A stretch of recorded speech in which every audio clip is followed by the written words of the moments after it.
There are moments in life when one single choice can shatter everything you thought you knew about success, about love, about trust. Emma Caldwell never planned to stand in the shadow of a billionaire. She was just a teacher, honest, steady, and searching for a second chance after life had closed one door too many. But when she walked into Titan Innovations, a world of glass walls and impossible standards, she met a man who lived by control, Lucas Hale, a CEO who built his empire from nothing and trusted no one. And yet, when their eyes met, something broke through the silence. This is not a story about power. It's about what happens when power meets humanity. It's about two people learning that strength isn't found in walls, but in the courage to let someone in. Through betrayal, forgiveness, and the slow rebuilding of faith, they'll learn that trust, real trust, is never given. It's earned. One trembling heartbeat at a time. Stay with this story. Because sometimes, the most powerful thing you can say isn't, "I love you." It's, "Just trust me." The first impression that changes everything. It had been 3 months since Emma Caldwell had packed the last of her books into a cardboard box and walked out of the high school where she once taught literature. The chalk dust had barely settled before the silence began to feel heavier than she could bear. Teaching was never just a job for her, it was a calling, a way to reach young hearts. But when the school closed due to funding cuts, that chapter ended without ceremony, leaving behind the kind of emptiness that hums quietly in the background of every new day. Chicago, that October morning, shimmered in pale sunlight. The city skyline stretched against a sky that promised cold rain later, and Emma's reflection followed her in the glass doors of Titan Innovations, one of the largest cybersecurity firms in the country. She had no business being there, at least that's what the voice of doubt kept whispering. She wasn't a tech expert, she didn't have a corporate resume, but she had resolve, and after months of rejection, that alone felt like something sacred. Inside, the building breathed quiet sophistication, white marble floors, glass walls, the faint hum of servers somewhere far above. People moved with purpose, sleek, polished, efficient. Emma straightened her blazer, held her folder close to her chest, and stepped into the elevator. She pressed the button for the top floor, the one marked Executive Offices. The doors slid open, and in that small mirrored space stood Lucas Hale. She recognized him instantly, the face that had once graced the cover of Forbes, the story of a man who built an empire out of code and courage. At 38, he carried the air of someone who'd seen too much and trusted too little. His suit was immaculate, his expression unreadable. His eyes gray like winter clouds flicked toward her briefly, then back to the numbers on the elevator screen. For a moment, the only sound was the hum of motion and the faint rhythm of her heartbeat. Emma noticed the way he held himself, not arrogant, but guarded, like someone who'd learned that success often demands solitude. She wanted to say something polite, but the words stayed inside, tangled with nerves and awe. When the elevator reached the top floor, he gestured for her to go first. A small courtesy, a silent test, perhaps. The interview room overlooked the skyline glass stretching from floor to ceiling, the city unfolding like a living map below. A woman named Paula, kind-eyed and gentle, ushered her in and offered coffee. "Mr. Hale will join you shortly," she said. Emma thanked her, trying not to stare too long at the minimalist perfection of the office, the smooth walnut table, the faint scent of leather and roasted coffee, the quiet power in every detail. When Lucas entered, he didn't sit immediately. He stood by the window, hands in his pockets, studying the city as if it might reveal something he couldn't find in people. Then, he turned. "Miss Caldwell," he said. His voice was deep, even, but not unkind. "You were a teacher?" "Yes," Emma answered, steady though her palms were damp. "For nearly 10 years. That's not the usual background for an executive assistant," he said, finally taking his seat. "Why Titan Innovations?" Emma paused, then smiled faintly. "Because I believe every system, even the most complex one, needs a human heart somewhere in it. and I'm good at keeping things steady. Something flickered in his eyes, curiosity, maybe, or disbelief. But he leaned forward slightly. Steady, he repeated, as though testing the word. You don't strike me as easily shaken. I've taught high school sophomores, she said, her tone dry but warm. Nothing really scares me anymore. It was subtle, but he almost smiled. The kind of smile that doesn't reach the lips but softens the eyes. For the next 30 minutes, the conversation flowed between professionalism and quiet tension. He asked about organization, time management, confidentiality. She answered with calm precision. Beneath her composure, though, her mind kept drifting to the way his questions carried weight, to how every silence between them felt thick with unspoken recognition. It wasn't attraction, not yet. It was understanding the rare moment when two guarded souls notice the same kind of loneliness in each other. Outside, the light shifted, clouds began to gather over the lake, and the city dimmed into shades of silver and blue. Paula returned once to bring coffee, and in that moment, Emma noticed the smallest thing, Lucas thanking her softly. By name, a CEO who remembered names. That detail stayed with her. When the interview ended, Lucas stood and walked her to the door.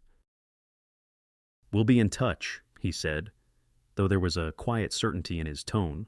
Then, as she reached for the handle, he added something unexpected, something that made her pause and meet his gaze.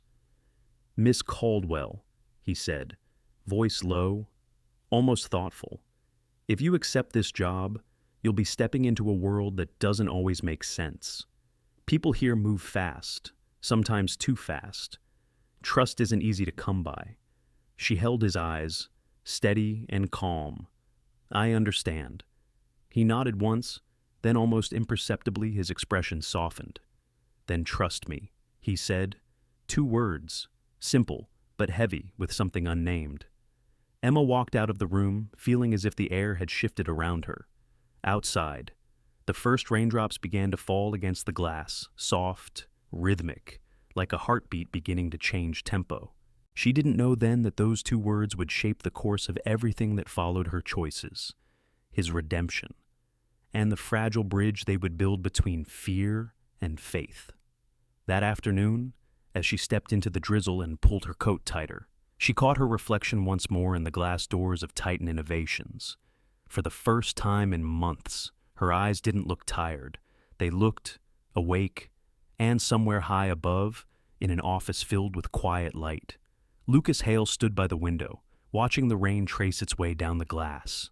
He couldn't quite explain why, but something about her calm voice had stayed with him, a reminder that even in a world ruled by logic and firewalls, sometimes the most unshakable strength comes from a gentle heart that refuses to give up. Learning his world. That night, Emma hardly slept. The sound of rain lingered against her window, a steady rhythm that echoed the words he had said, "Trust me." They played over and over in her mind, quiet yet insistent, like a promise she wasn't sure she had earned. By dawn, the rain had stopped, leaving the streets of Chicago washed clean in silver under a pale sky. When Emma stepped into the lobby of Titan Innovations the next morning, the air felt different, charged, alive, yet almost intimidating. Everything gleamed: the glass walls, the polished marble floors, the chrome accents that reflected the city's skyline. It was a world built on precision, where nothing was left to chance. Waiting for her near the elevators was Paula, the woman from the interview. Her smile was gentle but tinged with something wistful, the look of someone nearing the end of a long chapter. "Welcome to your first day." "Honey," Paula said, handing her a small security badge. "You'll need this more than coffee. Though, trust me, you'll need the coffee too." Emma smiled, grateful for the kindness in her tone. "You've been with Mr. Hale a long time. 15 years?" Paula said softly as the elevator doors closed. "Long enough to know he's not as cold as people think. Just careful. Life taught him to be The elevator rose smoothly, the skyline unfolding behind the glass like a living painting. From this height, the city looked peaceful, unaware of the countless lives running beneath its silver towers. Emma caught her own reflection, calm on the outside, curious underneath. When the doors opened, Paula led her through a quiet corridor. The air smelled faintly of roasted coffee and cedar wood. She explained the layout: the meeting rooms, the digital archives, the schedule boards where Lucas's day was planned down to the minute. Then, with a soft smile, Paula said, "I'll be retiring in 2 weeks. You'll have big shoes to fill, but I think he chose right." Emma hesitated. "He chose me himself." Paula nodded. "He doesn't usually do interviews personally. That's a first in years." The words settled over Emma like warmth in winter. She followed Paula into an office lined with floor-to-ceiling windows. Beyond the glass, Lake Michigan stretched wide and blue, the morning sun cutting through thin veils of fog.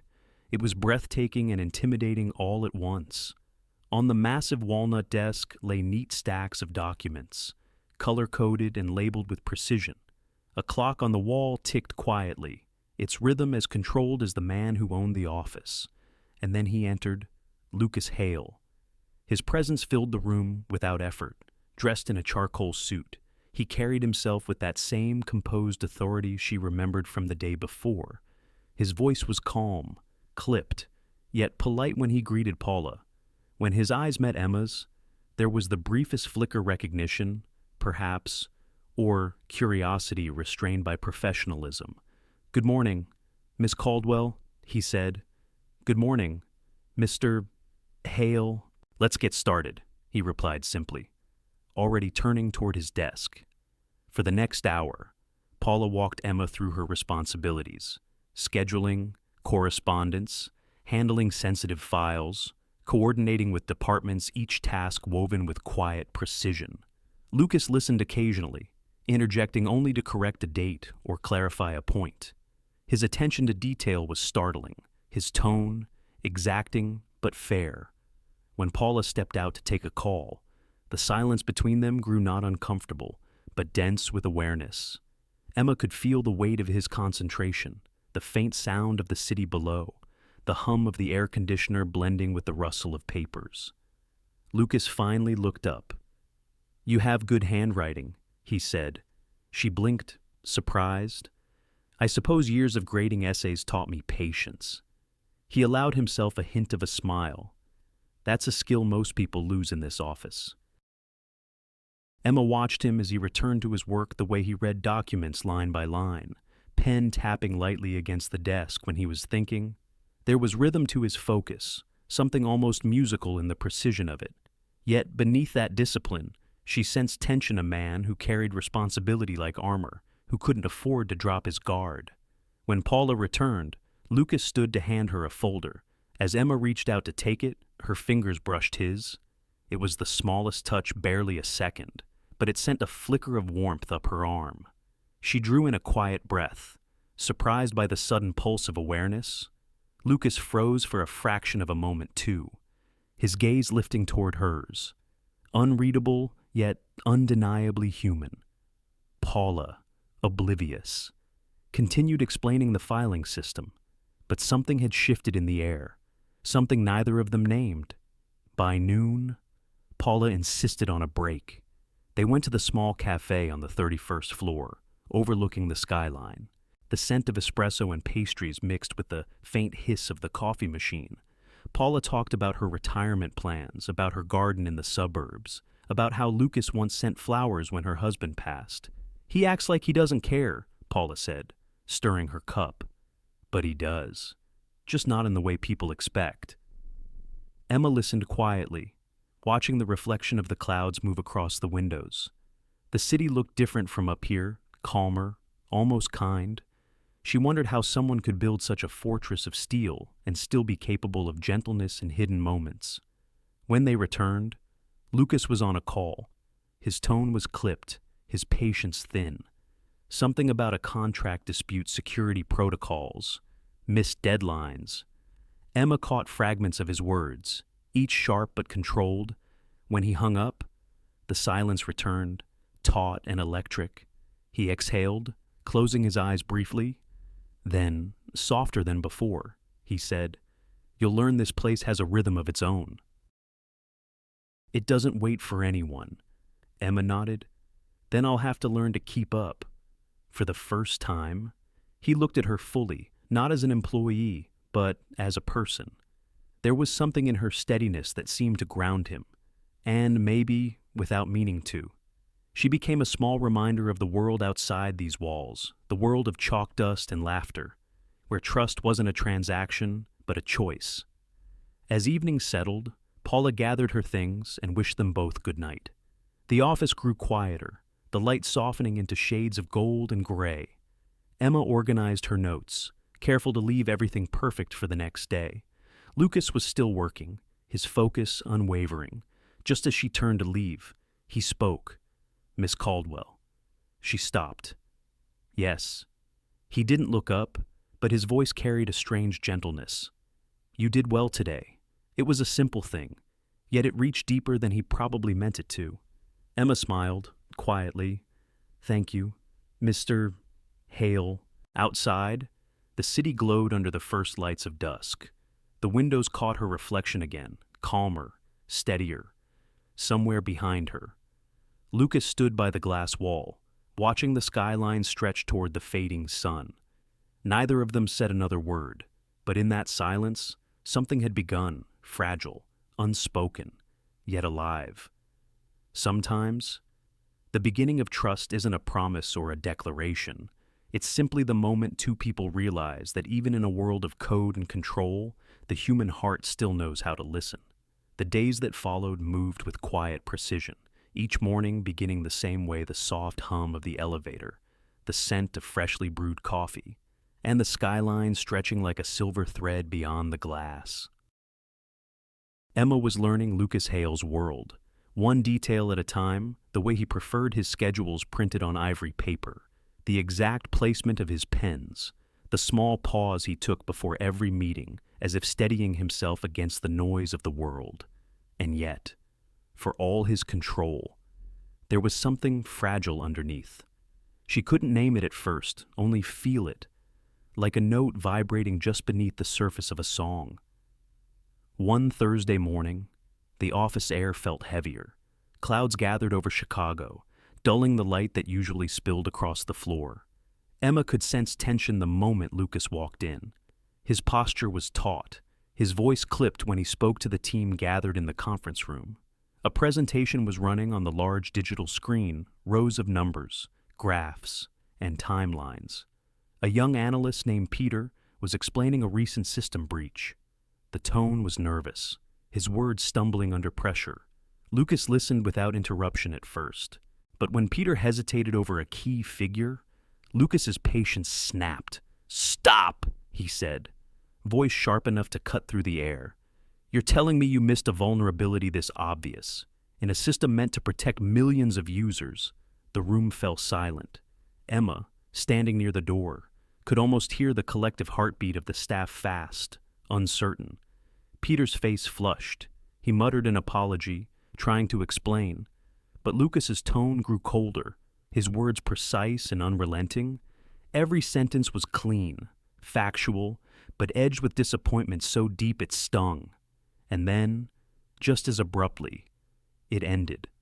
Lucas dismissed the meeting, his voice lowering. "We'll fix it. Just don't let it happen again." People scattered like leaves after a storm. The conference room emptied until only Emma remained. She stood by the coffee table, her hands folded gently, watching as Lucas stayed by the window. The light fell across his face, softening the lines of tension, and for the first time, she noticed how tired he looked. "Mr. Hale," she said quietly, "I can send a note to the team." He cut her off, though not unkindly. "No, I'll handle it." He was silent for a moment, then his voice softened to something almost human. "He's a good kid. I shouldn't have raised my voice." There was no one else in the room to hear the apology. Only Emma, the witness to a man who could command a company of hundreds, yet still wrestle privately with his own regret. She looked at him, at the way his reflection blurred against the rain-specked glass. "You expect a lot from people," she said. "I expect more from myself," he answered simply. The words hung there, quiet and heavy, before he turned back to his desk. Emma followed, placing a few files neatly in front of him. That was when she noticed the frame photograph sitting slightly off-center on his shelf, a picture of two boys at a lake, laughing. One of them was unmistakably Lucas. She hesitated. "Your brother." He glanced at the frame. "Ethan," he said, his voice distant. "He died 10 years ago. A data breach in a system he designed. It was exploited by criminals. He blamed himself until the end." Emma's chest tightened. "I'm sorry." Lucas gave a small nod, eyes fixed on the photograph. "That's why Titan exists. To make sure no one else pays for someone's mistake." There it was, the source of his obsession. The reason behind every sleepless night and every flash of anger. His perfection wasn't pride, it was penance. The day moved forward as usual. Emails, calls, the rhythm of corporate life continuing as though nothing had cracked beneath the surface. But for Emma, something had shifted. She began to see Lucas differently, not just as the cold, brilliant CEO the world admired, but as a man quietly at war with his own ghosts. Later that afternoon, while preparing reports for an upcoming investor meeting, Emma noticed Lucas pacing. His movements were restless, his usual precision replaced by something like frustration. A storm brewed outside, echoing the one within him. She wanted to say something to ease the weight she could almost feel pressing down on him, but she stayed silent, understanding that some silences are sacred. When the meeting finally began, the tension returned. A supplier had missed a critical deadline, and the project's launch was at risk. Lucas's tone hardened once more, sharp and commanding. Yet, beneath the surface, Emma saw what no one else seemed to, that every harsh word was driven by fear, not cruelty, fear of failure, fear of loss, fear that history might repeat itself. When the meeting ended and the team filed out, she remained by the doorway, watching him gather his papers. "Do you ever stop?" she asked softly. He looked up, faint surprise crossing his face. "Stop what?" "Trying to control everything." His eyes held hers for a moment, gray, unreadable, but not unfeeling. "Control keeps people safe," he said quietly. "When things fall apart, someone has to hold the line." Emma tilted her head slightly, her voice calm. "Maybe. But even the strongest hands need rest.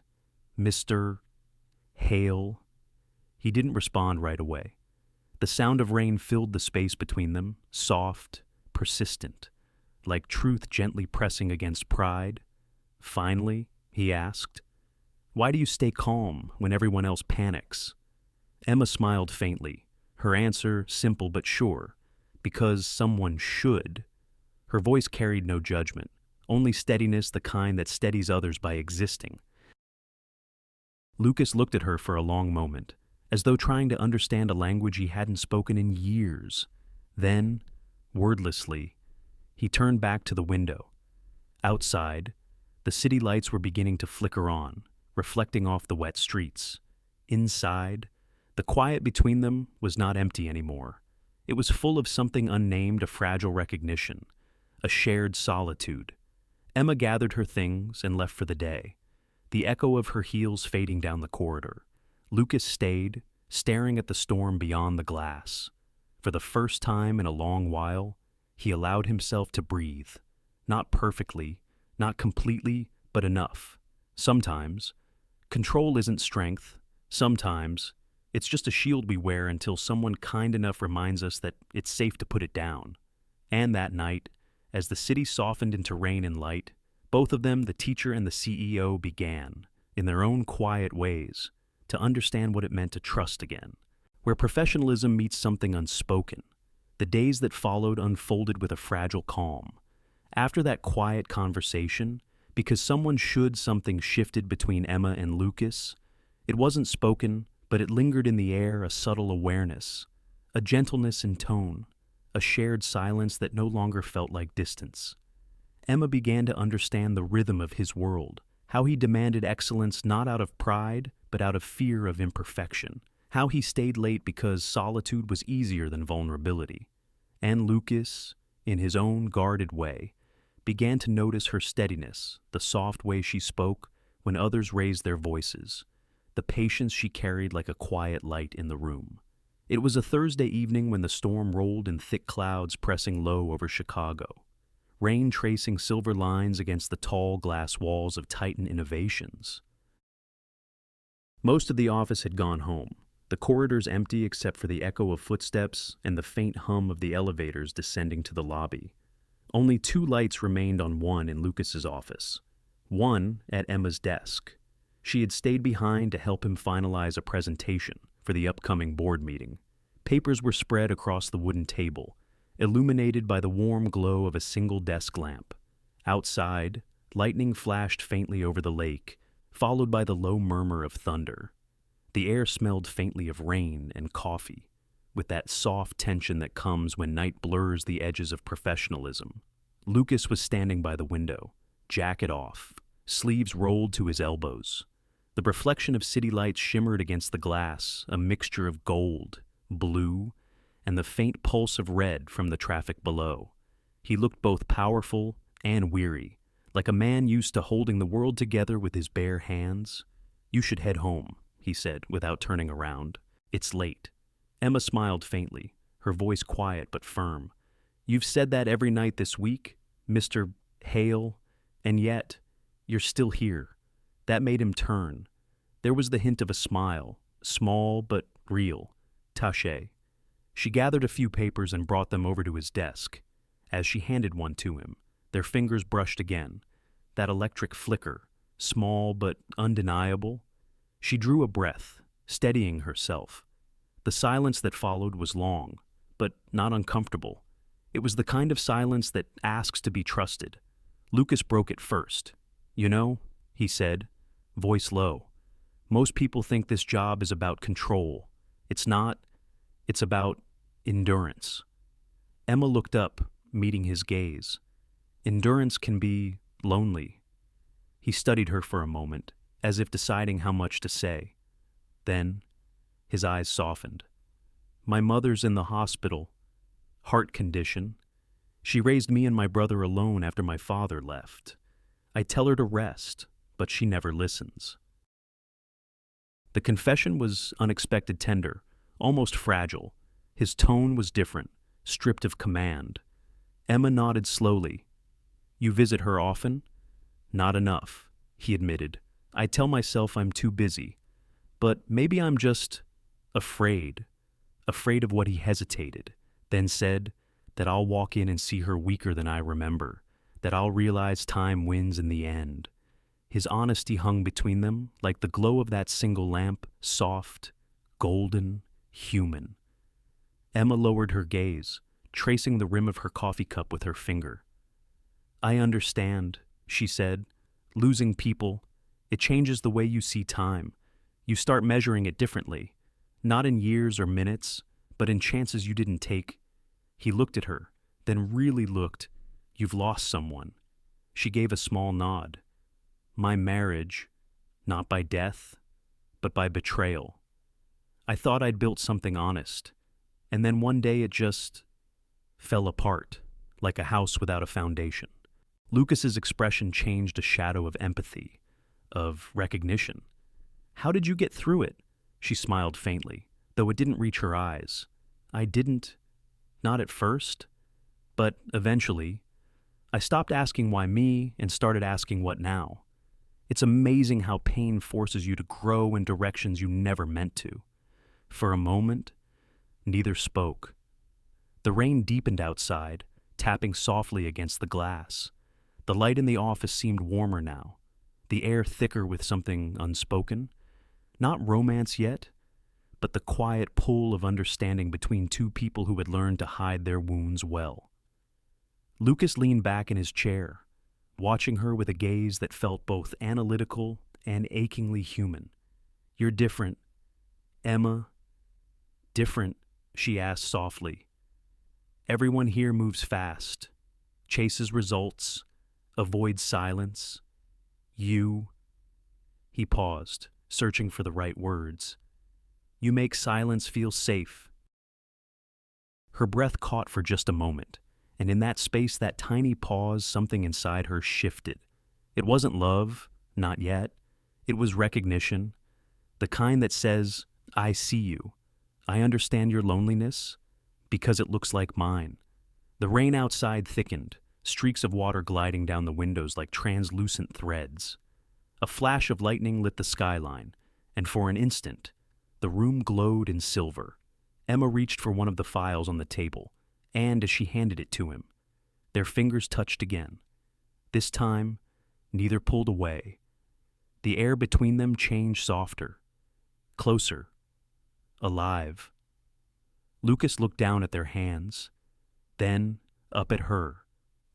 You should go, he whispered, though his voice held no conviction. She didn't move. Her eyes met his, steady and searching. The city lights danced across his face, catching the lines of exhaustion, the quiet ache in his expression, and then, without words, without intent, he leaned in. The first touch of his lips was hesitant, almost questioning, the kind of kiss that begins not from desire, but from relief from the realization that, after years of control and silence, someone else finally understands the language of your stillness. Emma didn't resist. Her heart beat fast, but not from fear. It was the kind of trembling that comes when something long denied finally surfaces. The kiss was brief, gentle, and trembling like the start of a confession neither was ready to voice. When they finally pulled apart, the room felt different. The world outside continued in rain and thunder, but inside, everything was quiet. Lucas exhaled softly, his voice barely above a whisper. I'm sorry. Emma shook her head. Don't be. He looked at her, his expression unreadable, then turned toward the window, watching the rain blur the city lights. This shouldn't have happened. Maybe not, she said, but maybe it needed to. They stood there, two silhouettes against the glass, the storm reflected around them.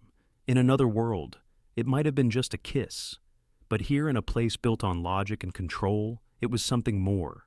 A spark, fragile yet undeniable, flickering in the quiet space between two guarded hearts. And as the night deepened, and the rain whispered softly over Chicago, neither of them quite knew whether what had begun was a mistake or a beginning. But for the first time in years, Lucas Hale didn't feel alone, and for Emma Caldwell, something in her heart long silent, long guarded began to stir awake, boundaries and confusion. The rain had stopped before dawn, leaving behind a sky the color of steel. Chicago woke slowly that morning, streets glistening, air heavy with the scent of wet pavement and coffee from early cafes. Inside tightened innovations. The world resumed its steady rhythm of footsteps and keyboard clicks, as if nothing extraordinary had happened the night before. But something had. For Emma, every breath carried the echo of it, that quiet, trembling moment in Lucas's office when silence had turned into something more. She had barely slept.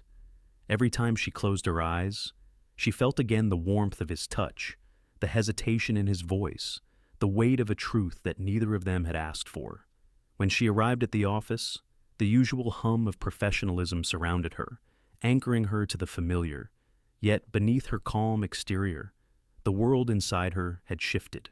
She greeted Paula, sorted her papers, poured her coffee, every motion careful, deliberate, an act of self-control. Lucas was already in his office. The door was half closed, light spilling through the gap. His silhouette moved in, quick, precise gestures, a man back in command of his universe. If he felt the storm of last night, he didn't show it. When he finally called her in, his tone was neutral. We have a meeting at 10. I need the revised report. Of course, she said, keeping her voice steady. She handed him the folder, her fingers brushing the edge of the polished desk instead of his hand. For a moment, neither spoke. Then he cleared his throat, his voice quieter, almost strained. About last night, her heart stilled. She didn't look up. He hesitated, searching for words that could erase what had already been written. "It was a mistake," he said finally. "An emotional lapse." The words landed softly, but they cut deep. A mistake. Emma nodded slowly, eyes fixed on the papers in front of her. "I understand." He looked at her for a moment, long enough to see the flicker of pain she tried to hide, then turned away. "We'll move forward," he said. Professionally. The word felt like a wall being built between them, brick by brick, in silence. She left the room without another word. The day unfolded like a carefully rehearsed play. Meetings, phone calls, schedules. They spoke only when necessary, their voices polite, measured, stripped of warmth. But in the small glances they tried not to exchange, something lingered, a quiet ache, a question that neither dared to ask. By afternoon, the weight of pretending had settled into Emma's chest like a stone. She stood by the large window near her desk, watching the city move below. From this height, the cars looked like silver insects crawling across wet streets. She thought about how easily people pass each other, everyday strangers, co-workers, lovers, all carrying invisible stories that brush but never merge. Maybe that's what strength meant, she thought, not asking for more than what's given. It was easier to keep her heart quiet than to fight for something uncertain. She had learned that once before in the aftermath of her marriage, when promises had turned to apologies, and apologies to silence. Back then, she had built walls to protect herself. Now, she found herself rebuilding them, one quiet act at a time. Across the room, Lucas sat behind his glass wall, absorbed in a call with the board. His voice was calm, steady, the language of power and control. But every so often, he would glance toward her desk. Just a second. Barely enough to notice. Yet she felt it each time, like the faintest pulse beneath the noise. He had told himself the kiss was a mistake, and perhaps it was. But even as he returned to the safety of routine, he couldn't forget the way her presence had softened the edges of his world. She had seen through him past the armor, past the myth of the perfect CEO, and that kind of honesty was something he wasn't sure how to live without. By early evening, the office had emptied. Paula had said her goodbyes with a knowing smile, leaving Emma alone to gather the day's reports. The golden light of sunset spilled across the floor, painting everything in shades of amber and quiet. She closed her laptop, the hum of the machine fading like the last note of a song. For a moment, she allowed herself to breathe, really breathe, without thinking of what she shouldn't feel. The room smelled faintly of paper and coffee, of long hours and restraint. Maybe strength means not asking for more, she thought again. But as she reached for her bag, her phone buzzed on the table. A message. Lucas hailed dinner. "We need to talk." She stared at the words, her heart caught between hope and hesitation. The sentence was short, 4 simple words, but it carried a weight that filled the quiet around her. Outside, the sun slipped behind the skyline, and the city lights flickered to life one by one. Emma stood by the window, the phone warm in her hand, her reflection overlapping with the glow of Chicago's evening. Maybe it was foolish to hope. Maybe it was dangerous. But sometimes, she thought, the heart recognizes something true even before the mind is ready to name it. And in that fragile moment, somewhere between longing and fear, Emma Caldwell allowed herself one small smile. Not of certainty, but of courage. Because even when everything seems impossible, trust often begins again in the simplest of ways. A single message, a quiet invitation, and the possibility that what once felt like a mistake might, after all, be the start of something meant to be. The first honest conversation. The message had appeared on her phone like a quiet knock on a closed-door dinner. "We need to talk." Emma read it again and again, unsure whether it was an invitation or a reckoning. For hours. She debated replying, her heart caught between pride and longing. But as twilight deepened into evening, she found herself standing by her closet, choosing a simple navy dress and a coat warm enough for the chill coming off Lake Michigan. By the time she arrived, rain had begun to fall fine and steady, softening the edges of the city's noise. The restaurant Lucas had chosen was a small, glass-fronted place tucked along the waterfront, half hidden between two old brick buildings. It wasn't the kind of place for power dinners or board meetings. It was intimate, unassuming, the kind of place where truth felt a little easier to speak. Lucas was already there when she entered. He stood as she approached, his usual composure shadowed by something quieter, perhaps humility, perhaps uncertainty. "Thank you for coming," he said. Emma nodded, setting her umbrella aside. "I wasn't sure I should. I wasn't sure you would," he admitted. And there was a small, wry smile that softened his face. They sat by the window, the rain tracing patterns down the glass, their reflections flickering in candlelight. The scent of coffee and roasted herbs filled the space, mingling with the sound of the storm outside. For a long moment, neither spoke. The silence wasn't awkward, it was careful, like the pause before a confession. Finally, Lucas exhaled, "I owe you an apology." Emma looked at him, her voice steady but gentle. "For calling it a mistake." He hesitated, eyes fixed on the glass. "For pretending it was." The words hung there, quiet and raw. He went on, his tone lower, almost vulnerable. "I've built my life around control, Emma, around rules that keep me from repeating the past." But last night he stopped, searching for words. Last night reminded me how fragile that control really is. Emma watched him, seeing not the powerful CEO the world admired, but a man at war with his own heart. "And that frightens you?" she asked softly.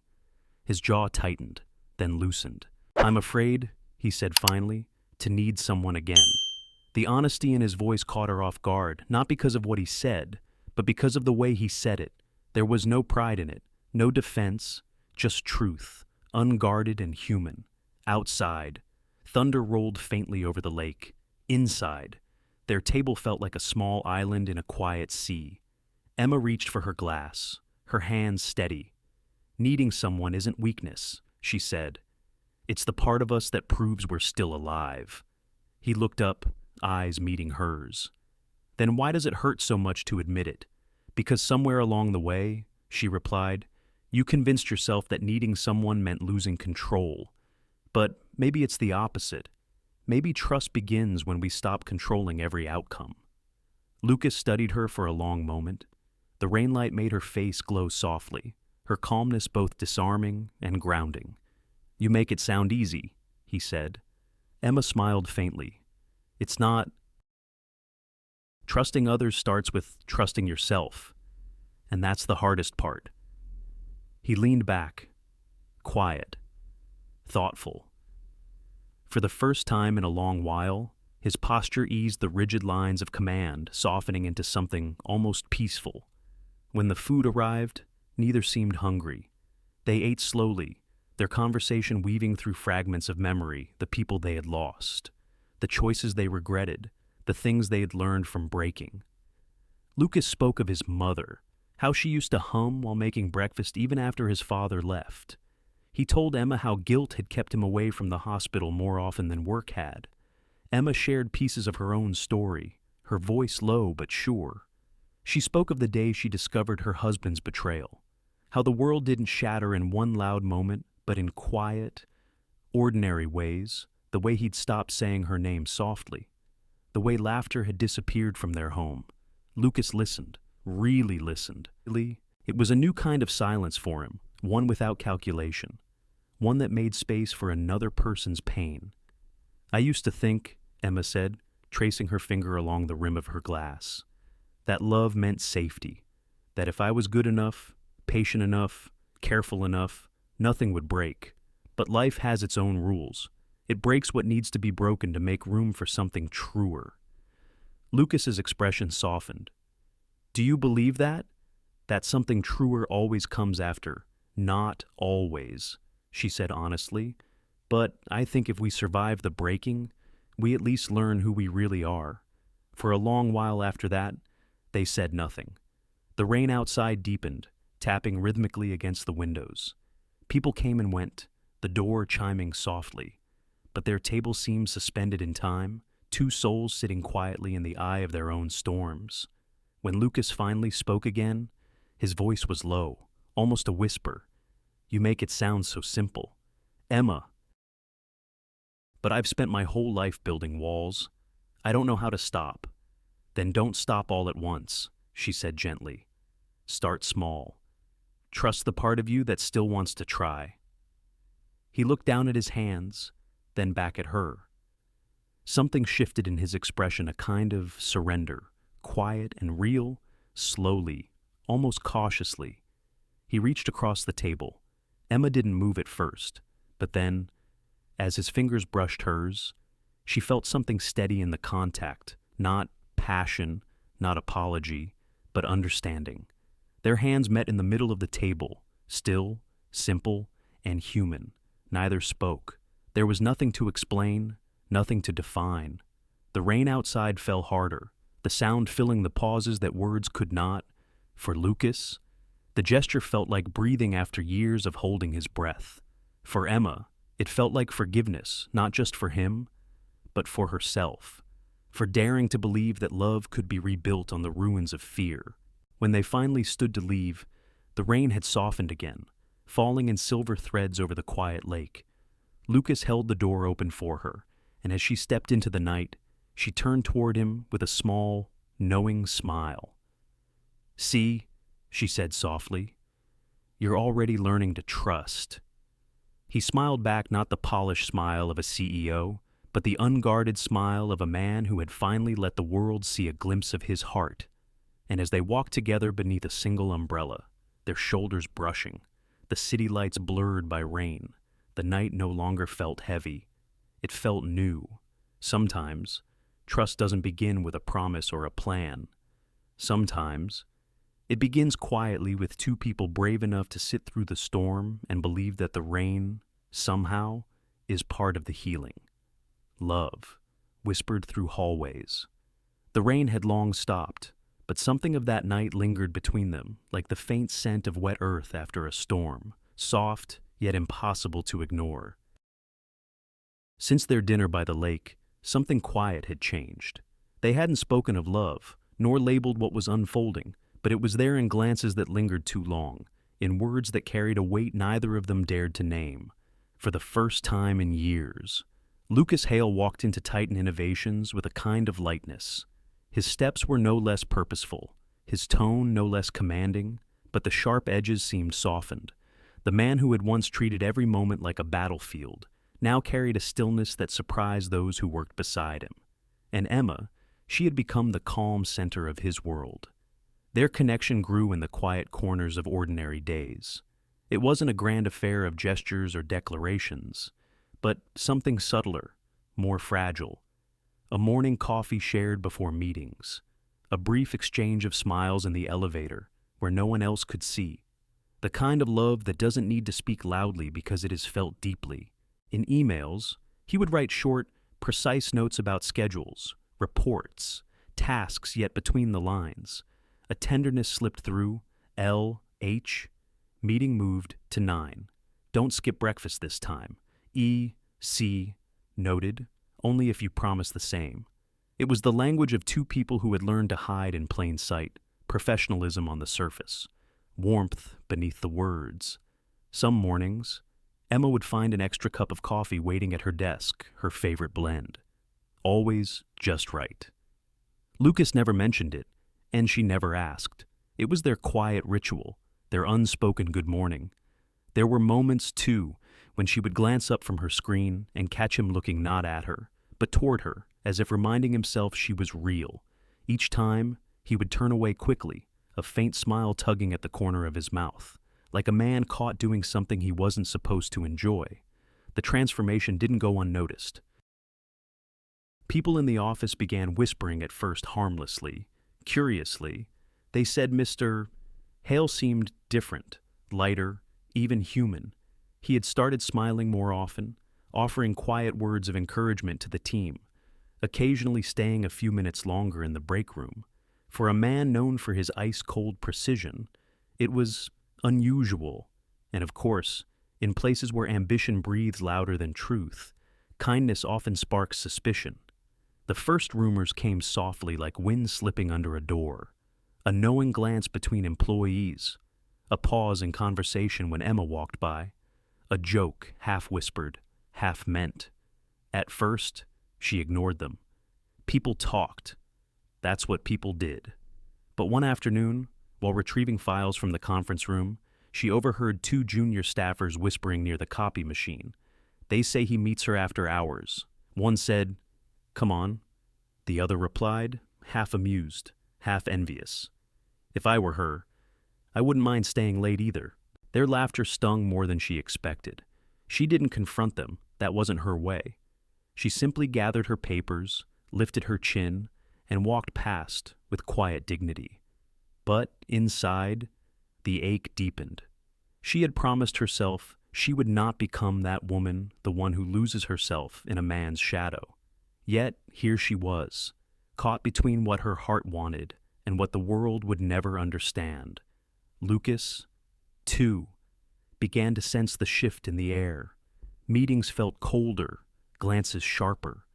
The board members who once praised his leadership now watched him with veiled calculation. Among them was Gregory Price, a man in his early 50s, impeccably dressed, his smile polished but hollow. Gregory had always admired Lucas's success, or perhaps envied it. He'd been with Titan Innovations since its early years, ambitious, cunning, quietly waiting for a chance to step into the top seat. And now, he sensed weakness. One evening, as the office emptied and the city lights shimmered across the glass walls, Gregory appeared at Lucas's door with a practiced smile. "Lucas," he said, stepping inside without waiting for permission. A word Lucas looked up from his computer. "Make it quick." Gregory leaned against the doorframe, his tone smooth. "You've been distracted lately. People notice these things." Lucas's eyes narrowed slightly. "Meaning, oh, nothing official," Gregory said, his smile never faltering. "Just that it's hard to keep rumors contained once they start, especially when they involve the CEO and his assistant." There it was sharp, deliberate, meant to wound. Lucas's jaw tightened. "Be careful what you insinuate." "Gregory?" "Of course," Gregory replied, raising his hands in mock innocence. "I'm only looking out for the company's image. You understand how perception works." When Gregory left, the air in the room felt colder. Lucas sat back, fingers pressed against his temples. He knew how quickly whispers could become weapons, how one careless headline could unravel everything he'd built. But the thought that Emma might be caught in that crossfire, that her integrity could be questioned because of him, that was what truly unsettled him. The next morning, he was quieter than usual. Emma noticed it the moment she stepped into the office. His words were polite, professional, distant, and yet, beneath that restraint, she could feel his turmoil. Later that day, as they rode the elevator together, neither spoke. The hum of the machinery filled the silence.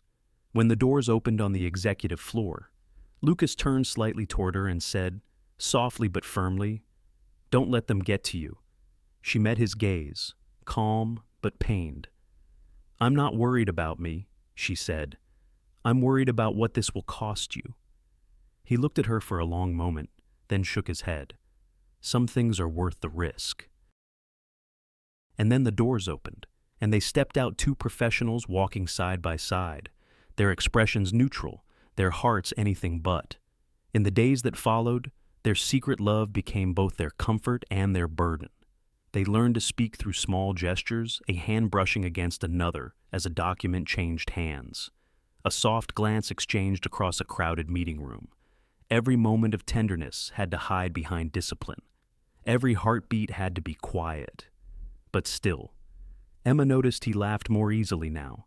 Sometimes, when she teased him about his relentless schedules, he would smile fully, the kind of smile that reached his eyes and made him look 10 years younger. Love had softened him, not weakened, but humanized him.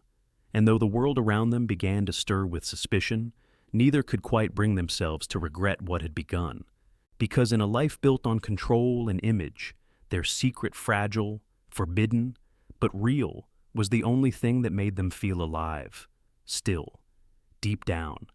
Emma knew storms don't stay silent forever, and as rain began to return to the Chicago skyline, distant thunder rolled across the lake, a quiet warning that the world they had built in whispers was about to be tested by noise.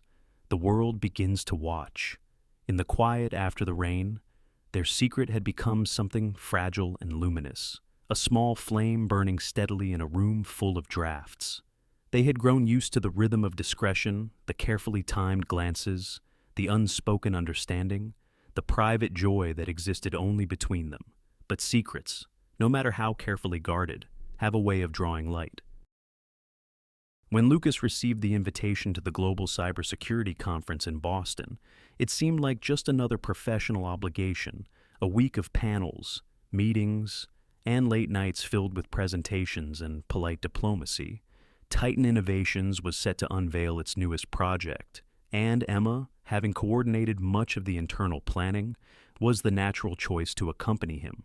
On paper, her title was Project Coordinator. In truth, she had become something far more essential, his calm in chaos, his compass in a world built on noise. "Are you sure it's wise?" she asked quietly when he told her she'd be coming. He looked at her, a faint smile playing at his lips. "You earned this? Emma, I want you there. Not because of us, because you're the best person for the job." She wanted to believe that was all there was to it. But even as she nodded, something inside her tightened an intuition that the world they had built in whispers might soon have to withstand an echo. The conference was held in a towering glass hotel overlooking Boston Harbor. The city was alive with early autumn crisp air, turning leaves, and the restless hum of ambition. Delegates from across the globe filled the grand hallways, badges glinting, handshakes exchanged with measured smiles. Emma moved through the event with quiet competence. She organized schedules, reviewed notes, checked in with coordinators, all the while maintaining the professional distance expected of her. But every now and then, when their paths crossed between sessions, there was the faintest flicker of recognition in their eyes.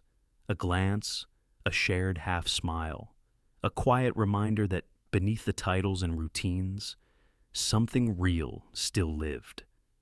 On the second night, after a long day of presentations, Lucas suggested they review the next morning's keynote. "There's a cafe near the harbor," he said, his voice casual but softer than usual, less noise than the lobby. The cafe was nearly empty when they arrived. The air smelled of coffee and sea salt, the faint fog rolling in from the water beyond the glass. They talked for hours about the project, about life, about the strange balance between ambition and loneliness. For a while, they forgot who they were supposed to be. When they finally left, the night had deepened into quiet. A light drizzle misted the streets, blurring the city lights into soft halos. Lucas offered his jacket as they stepped out of the cab, and as he helped her out, a stranger passed by with a camera in hand. Neither noticed. They walked into the hotel together, laughing softly about the rain, his hand resting lightly at her back. Just a moment of human closeness, ordinary, fleeting. But in a world where perception shapes truth, ordinary moments can be turned into stories. The next morning, as Emma prepared the briefing materials, she felt a strange tension in the air. Conversations hushed when she passed. Phones glowed with unspoken curiosity. Then Paula, now retired, but still a loyal friend, called her, "Emma. Have you seen the photo?" Her heart sank. "What photo?" "It's everywhere," Paula said softly. "Online, you and Lucas leaving the hotel together. The caption says, 'The CEO's secret companion.'" Emma's throat went dry.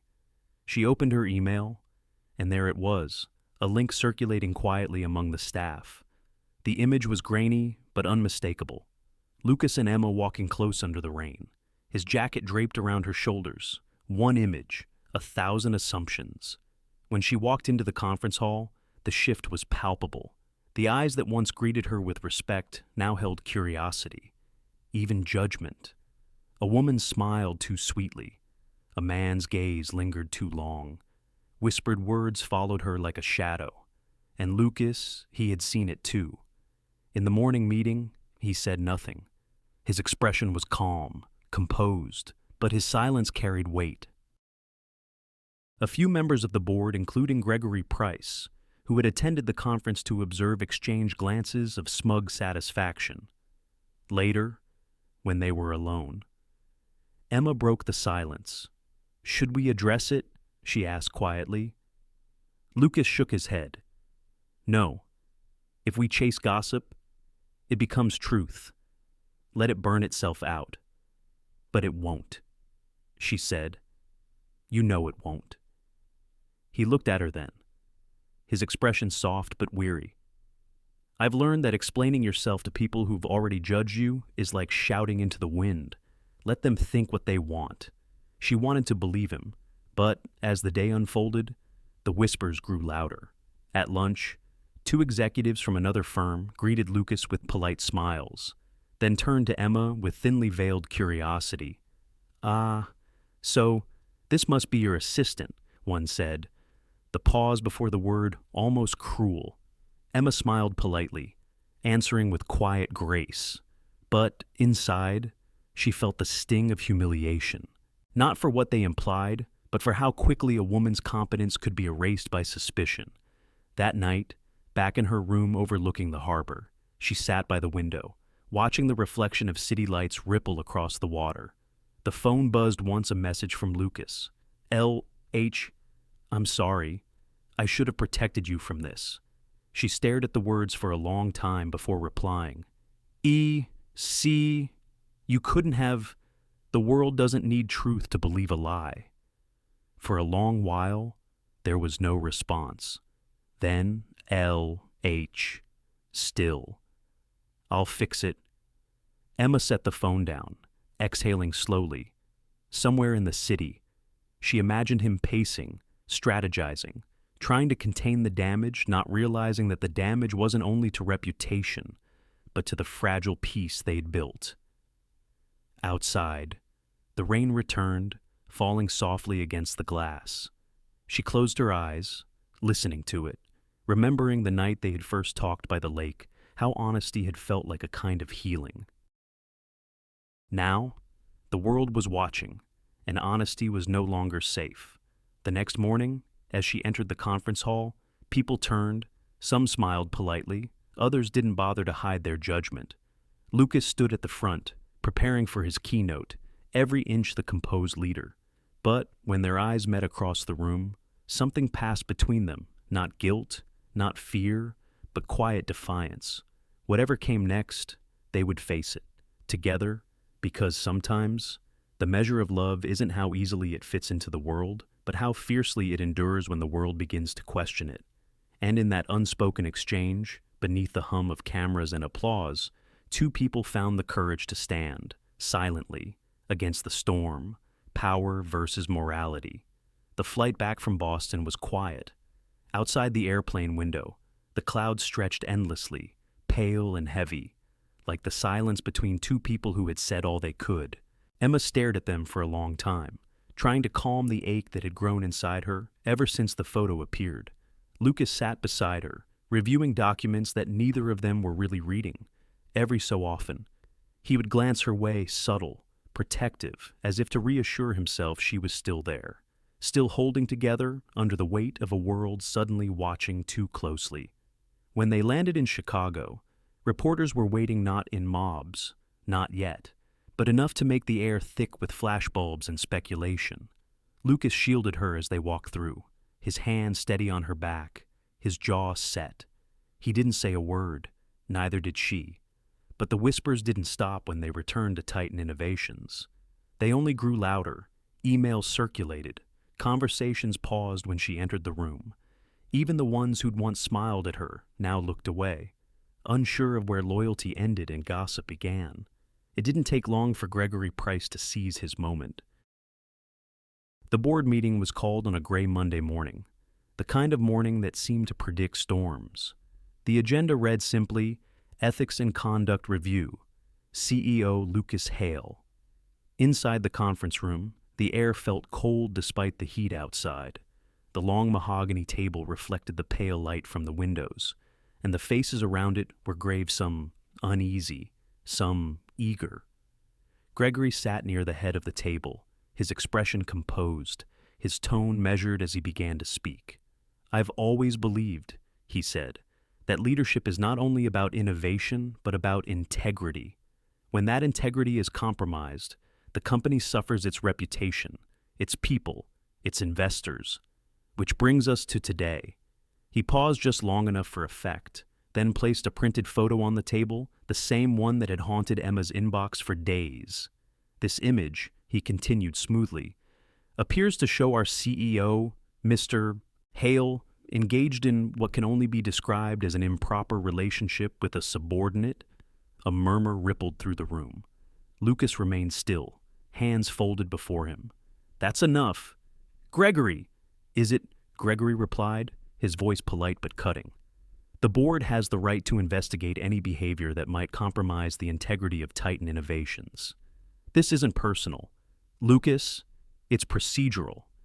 Emma sat at the far end of the table, her heart pounding so loudly she could barely hear the words that followed: policy reviews, ethics clauses, the legal jargon of power trying to justify suspicion.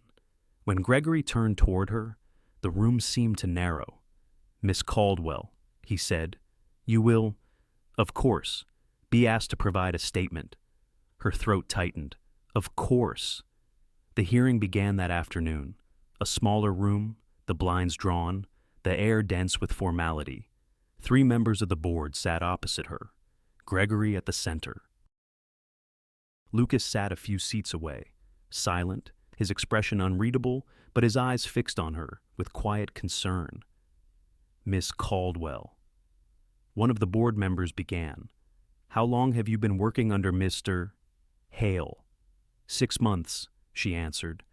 "And during that time, would you say your relationship remained professional?" Emma took a slow breath. "I would say it remained respectful." Gregory leaned forward slightly. "Respectful. That's an interesting choice of word.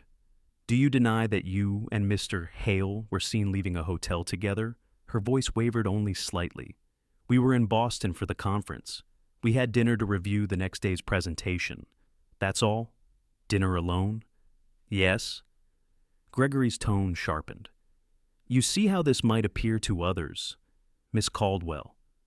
Emma met his gaze then, not with defiance, but with quiet steadiness. "Yes," she said. "I see how it might appear, but I also see how easy it is for people to mistake decency for something else when they're looking for scandal." For a moment, no one spoke. Even Gregory seemed thrown off balance by her composure. Then he turned to Lucas. "Mr. Hale, as CEO, you understand the implications of fraternization with an employee, especially one under your direct supervision." Lucas's voice was calm, but each word carried the weight of self-restraint. "I understand the policy. Gregory, I also understand that leadership isn't about policing human emotion. I have conducted myself with integrity." Gregory smiled, thin and false. "So, you're saying there was no personal involvement whatsoever?" Lucas's jaw tightened. "I'm saying there was no misconduct." Emma could feel his tension, see the quiet struggle behind his composure, the fear not for his reputation, but for hers. The questioning went on for over an hour. Every answer she gave seemed to feed new doubt. Every pause was interpreted as guilt. By the end, Emma felt drained, her hands cold, her voice hoarse. When they were finally dismissed, she stepped into the hallway, her breath shaky. Lucas followed her out, his expression unreadable. "You shouldn't have had to go through that," he said softly. She shook her head. "It's not your fault." "It is," he insisted, his voice breaking slightly. "I should have known this would happen. I should have, Lucas." She stopped him with a single word, her tone calm, almost gentle. "You can't keep taking the blame for everything you can't control." He looked at her, then really looked, and in his eyes she saw not anger, but fear. Not fear of losing his position, but of losing her. "Emma," he said quietly, "I can fix this. I'll talk to the board again. She cut him off, her voice steady but soft. No, you can't fix what people choose to believe, and I won't let you destroy yourself trying. For a long moment, they stood there in silence, two people surrounded by walls built from judgment and power. Then Emma reached into her bag, pulled out a folded sheet of paper, and held it out to him. He stared at it, uncomprehending. "What's this?" "My resignation," she said. The words seemed to echo in the quiet hallway. "No," he whispered. "You can't. I have to," she said. "For both of us." Her voice trembled only slightly, but her eyes were clear, the kind of clarity that comes not from giving up, but from knowing when holding on would only cause more pain. He didn't take the paper. Instead, he looked at her as if memorizing her face, every line, every quiet strength. "Emma," he said, his voice low, breaking, "please." She smiled sadly. Sometimes love isn't about fighting harder. It's about knowing when to step away with dignity. And then she turned, walking down the corridor lined with glass walls that reflected her fading silhouette, the teacher who had once lost everything, now choosing to lose something again, but this time on her own terms. Inside the conference room, Gregory Price watched from a distance, the faintest trace of victory in his smile, but what he couldn't see, what none of them could, was that even as she walked away, Emma carried with her the one thing they would never understand, the quiet power of grace. Because while power seeks control, grace seeks truth, and in the end, it is always the quieter force that endures. Love through loss. The letter lay on his desk like something fragile, a quiet ending written in neat, careful lines. Lucas had read it twice already, but the words refused to sink in. They blurred under the strain in his eyes, the ink smudging where his fingers had lingered too long. "With gratitude for everything I've learned, Emma Caldwell." It was brief, graceful, the kind of goodbye written by someone who had spent a lifetime knowing how to leave without bitterness. Outside, the city went on as usual, horns, footsteps, the faint hum of rain beginning again, but in that office, time had slowed to a silence that pressed against his chest. Lucas stood by the window, his reflection faint in the glass. The skyline stretched out beneath him, sharp, bright, merciless. The empire he'd built, the empire that had cost him more than he'd ever meant to pay. He had lost deals before, contracts, even friends. But losing her, that was different. That wasn't failure, it was grief. Downstairs, in the lobby, Emma handed in her badge. The receptionist, kind-eyed and awkward, murmured something polite, but Emma barely heard. Her mind was steady, her heart beat not. She pressed her hands together, breathing through the ache that came in slow waves, the ache of knowing she was doing the right thing, even if it didn't feel like it. When the elevator doors slid open, she stepped inside, her reflection multiplying against the mirrored walls. The soft hum of the cables filled the silence, the sound of ascent and descent all at once. And then just before the doors closed, a hand reached out, stopping them. Lucas stepped in. For a moment, neither spoke. The air between them was thick, heavy with all the words they had left unsaid. He stood a few feet away, his posture straight, his eyes dark with exhaustion. She could see it the nights he hadn't slept, the battles he'd fought behind closed doors. "Emma," he said finally, his voice quiet, almost breaking, "you weren't supposed to go." She held his gaze. "I had to." He shook his head slightly. "You don't owe them anything. It's not about them," she said softly. "It's about me. About peace." He looked at her, then truly looked as if trying to memorize every detail one last time. "You deserve peace," he said. His voice faltered, but he continued, each word like something torn from him. "Even if it's without me." She took a slow breath, her eyes glistening, though her expression remained composed. "Peace doesn't mean walking away from what's right," she whispered. "Sometimes it means letting go before the world breaks something good." His jaw tightened. "What we had wasn't wrong?" "No," she said. "It wasn't." The elevator hummed softly around them, carrying them down floor by floor. Outside the glass, the city lights blurred through the drizzle gold and gray, like memory. He stepped closer, his voice low. I can fight this. I can make them see. She shook her head gently. Lucas, everything you've built, it's your life's work. Don't burn it down for me. His hand tightened at his side, then opened slowly. What if you are my life's work? The question hung there, trembling between them. It was a truth he shouldn't have said too raw, too late, yet it was also the only truth that mattered. Emma blinked back tears.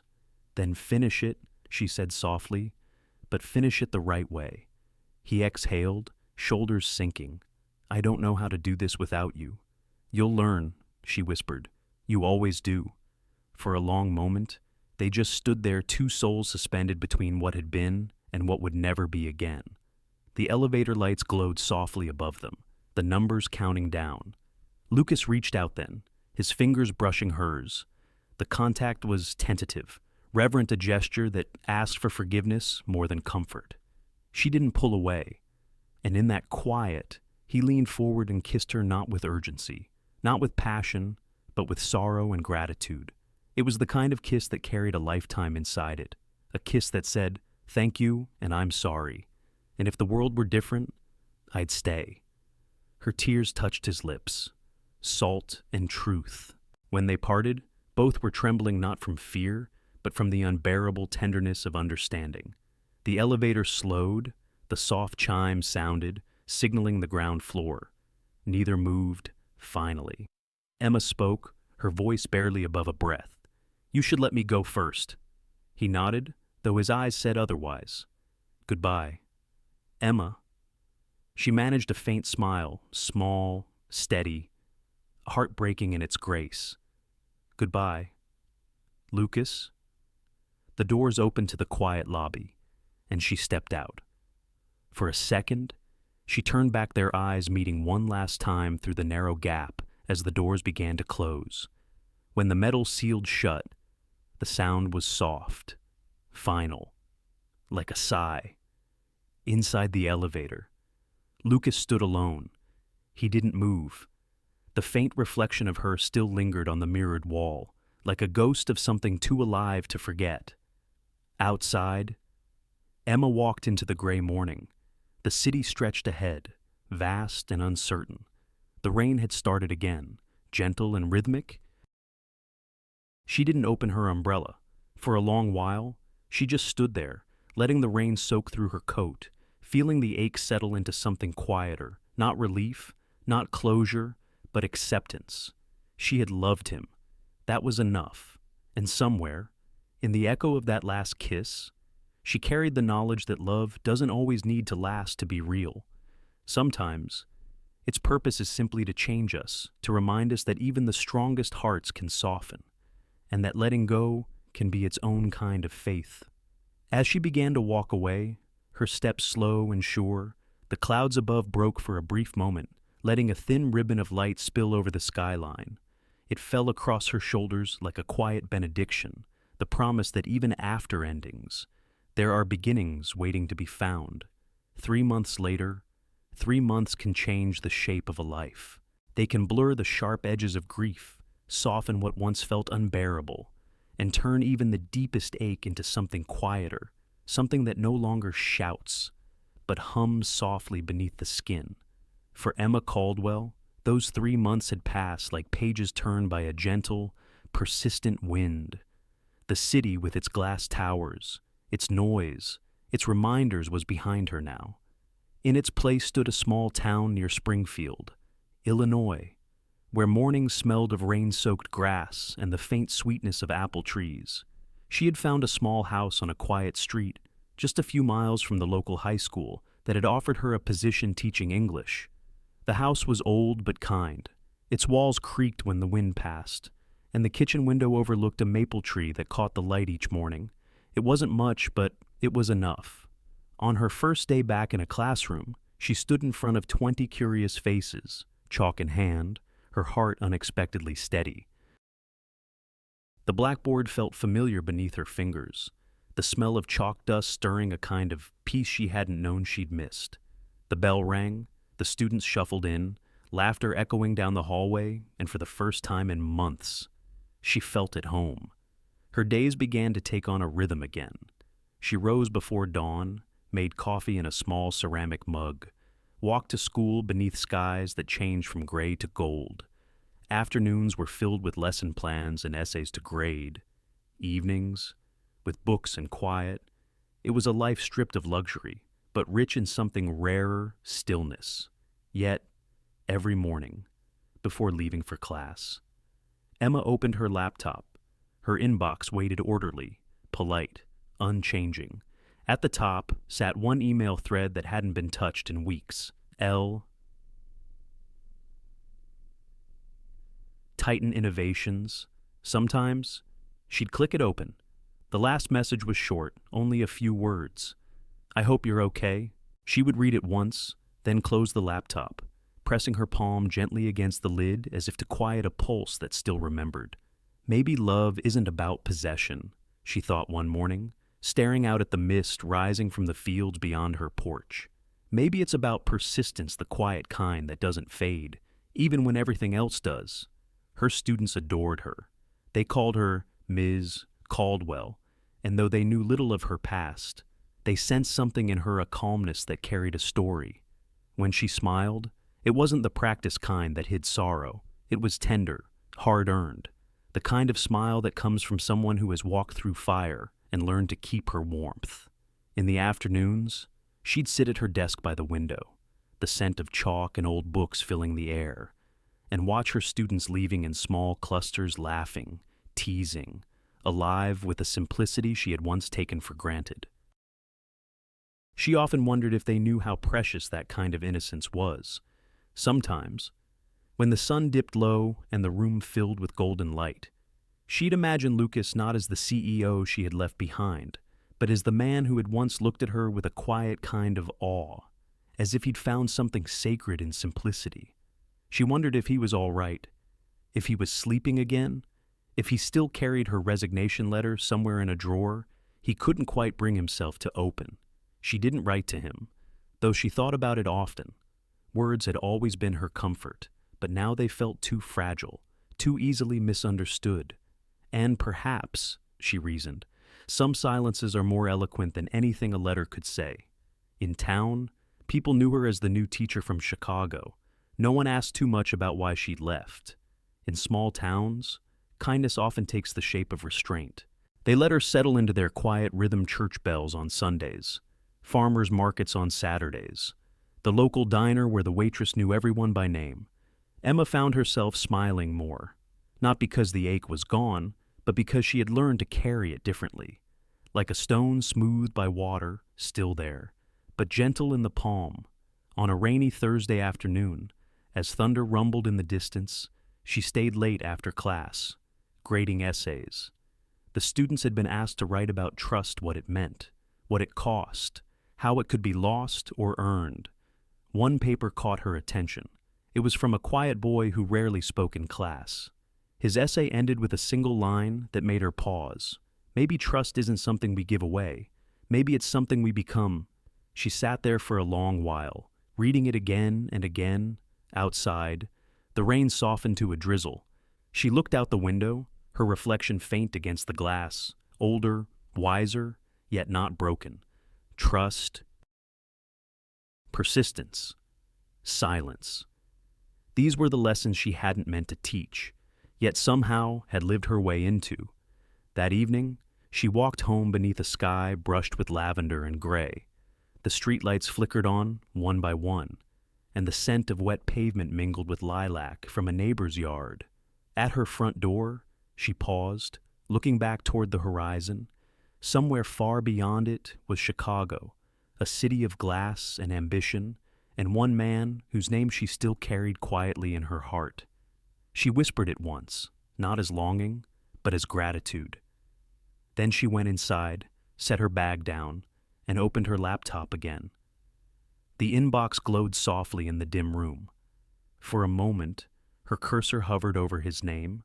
Then, instead of closing it as she usually did, she typed 3 words simple, unguarded, true. I hope you're okay. She hit send, then sat back, feeling neither anxious nor expectant, just still. Because sometimes, healing doesn't come with closure. It comes with the courage to reach out again, not to reclaim what was lost, but to honor what had been real. Outside, the wind picked up, rustling through the trees, carrying with it the faint scent of rain. And Emma, sitting alone in her small house near Springfield, felt something she hadn't felt in months. Not peace exactly, but the beginning of it. And in that quiet, the kind of quiet that only comes after storms, she finally understood love, at its truest, is not about keeping. It's about continuing. When power falls apart, the message she sent, "I hope you're okay," went unanswered. Days turned into weeks, and the silence that followed felt different this time. Not the silence of distance, but of absence. A stillness that hinted at something breaking somewhere she couldn't see. Then, one cold November morning, while grading essays in the quiet hum of her classroom, Emma overheard the faint murmur of the radio from the teacher's lounge. A single sentence caught her ear, sharp, impossible to ignore. Titan Innovations, one of the nation's leading cybersecurity firms, is now under federal investigation following allegations of contract manipulation by a senior board member, Gregory Price. Her pen froze mid-sentence. The students' laughter echoed faintly down the hall, but the world around her had gone still. She turned toward the sound, heart pounding. The newscaster continued. CEO Lucas Hale has been placed on indefinite suspensions pending review. Sources say Hale has not made a public statement and has not been seen since last week. Media outlets describe him simply as disappeared. The word struck her like a pulse of cold air. She sank slowly into the chair behind her desk. The room suddenly too quiet, too bright. For a moment, she couldn't breathe. Images flooded her mind. Lucas standing by the window, his hands clasped behind his back, the weight of his silence, the steadiness of his gaze when he spoke about truth. He would never run. That much she knew. Whatever had happened, whatever the world believed it, wasn't the whole story. By evening, she was home, the television flickering in the corner of her small living room. Every channel said the same thing: Titan in crisis. Investigation deepens. Sources suggest Hale's involvement. They showed footage of the Titan headquarters in Chicago, the glass facade now surrounded by reporters, cameras flashing like lightning.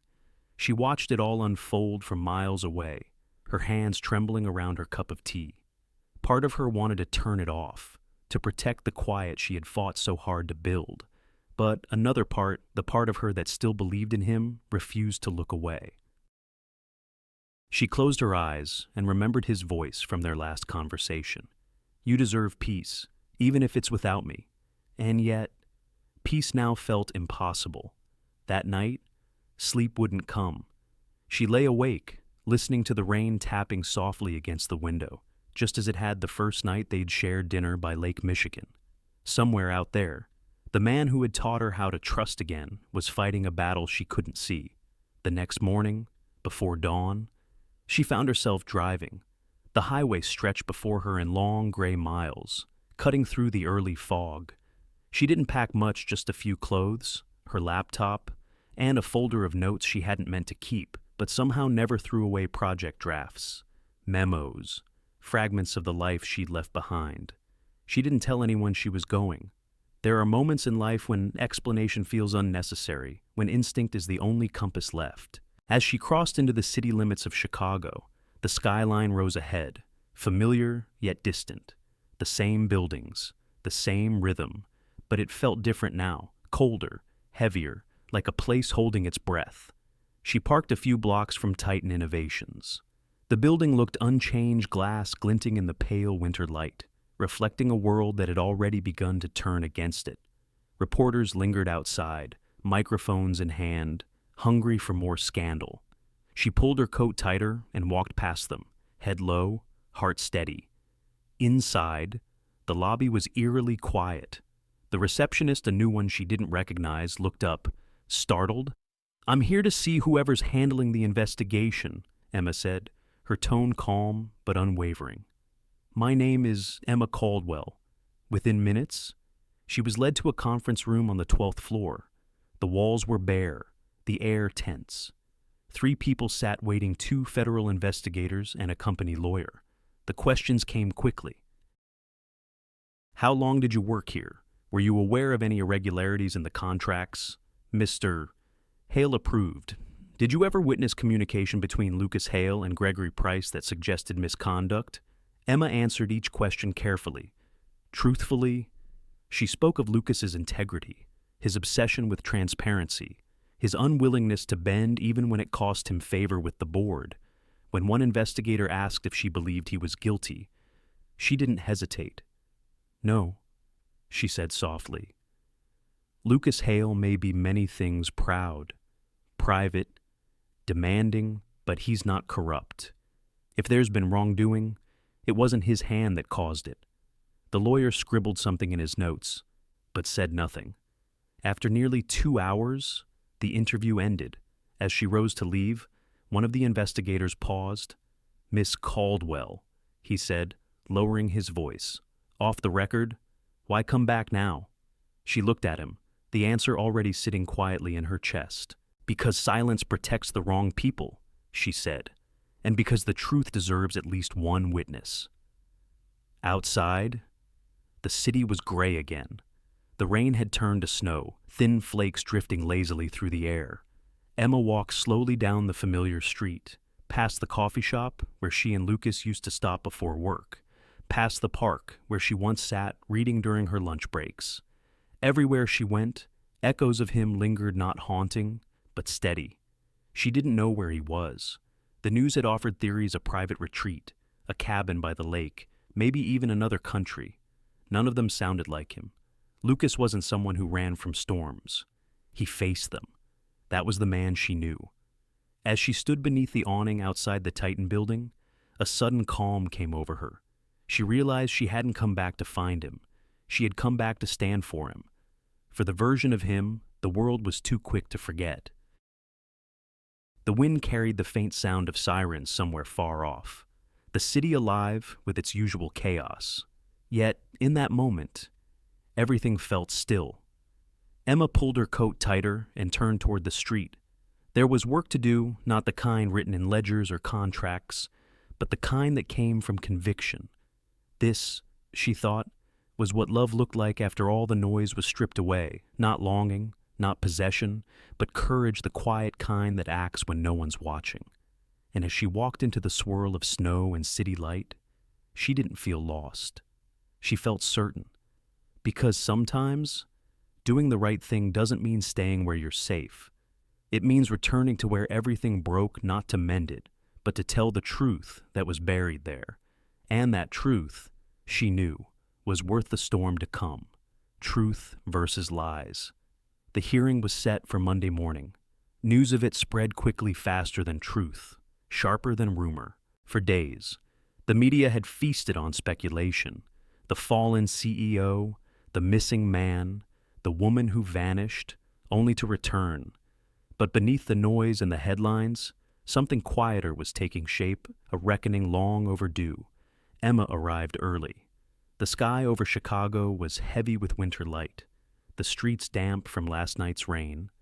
Titan Innovations loomed ahead, its mirrored facade reflecting a city that had already judged everyone inside. As she stepped through the revolving doors, she felt her heart steady. There was fear, yes, but also resolve. She wasn't here for redemption. She was here for truth. Inside the boardroom, the air was cold, deliberate. The long table gleamed beneath fluorescent lights, surrounded by men and women in dark suits. At the far end sat Gregory Price, composed as ever, his expression one of quiet confidence, a man too certain of his own cleverness. And across from him, at last, was Lucas Hale. He looked different. Thinner, paler, the edges of fatigue visible in the lines around his eyes. But there was something new in his stillness, not defeat, but clarity. The storm had stripped him of his armor, and what remained was the man beneath, proud but human. When their eyes met across the room, The noise around them seemed to fade. For a moment, the world returned to the quiet honesty of their first dinner by the lake, two people who had nothing to hide but everything to lose. The chairman cleared his throat. This hearing will determine whether Titan Innovation's code of ethics was violated under Mr. Hale's leadership, and whether internal misconduct by other members of the board contributed to the company's losses. Gregory leaned back in his chair, his voice smooth. With respect, this shouldn't be complicated. Mr. Hale's decisions compromised the company. His relationship with an employee blurred professional boundaries, and his emotional involvement clouded his judgment. Titan deserves better. The words fell like stones, rehearsed and poisonous. Emma's hands tightened around the folder in her lap. She could feel the pulse in her wrist, fast and insistent. When it was her turn to speak, the room shifted.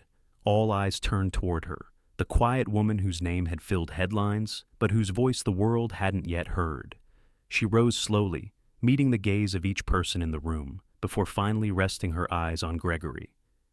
"My name is Emma Caldwell," she began, her tone even but alive. "I was Mr. Hale's executive assistant for 6 months. And yes, during that time, I came to know him not just as a leader, but as a person. I'm not here to deny that. I'm here to clarify what everyone else has chosen to distort." Gregory's polite smile didn't falter, but his fingers twitched against the table. "Mr. Hale didn't use his position to gain favor or advantage," she continued. "He didn't manipulate me or anyone else. The truth is, he trusted too much, and that trust was what made him vulnerable." One of the board members leaned forward.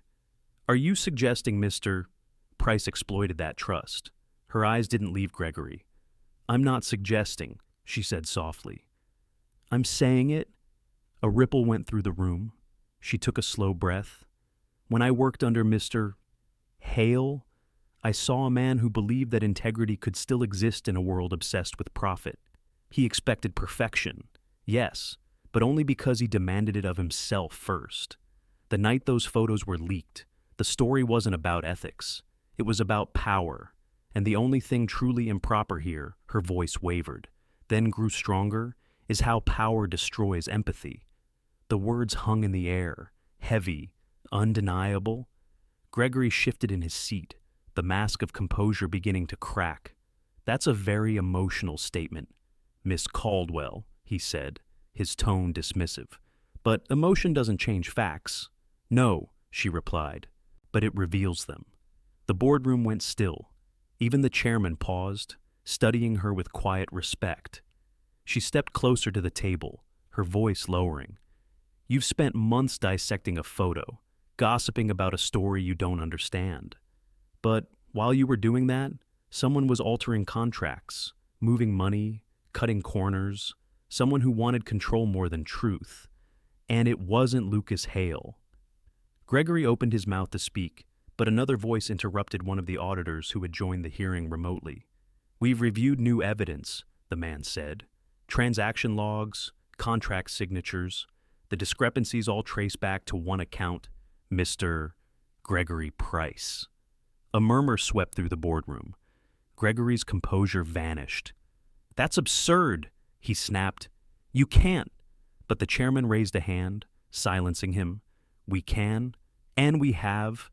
Lucas hadn't moved during the entire exchange.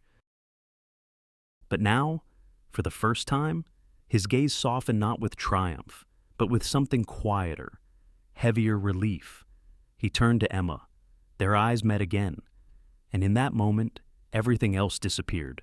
The board, the cameras, the noise. He didn't need to speak.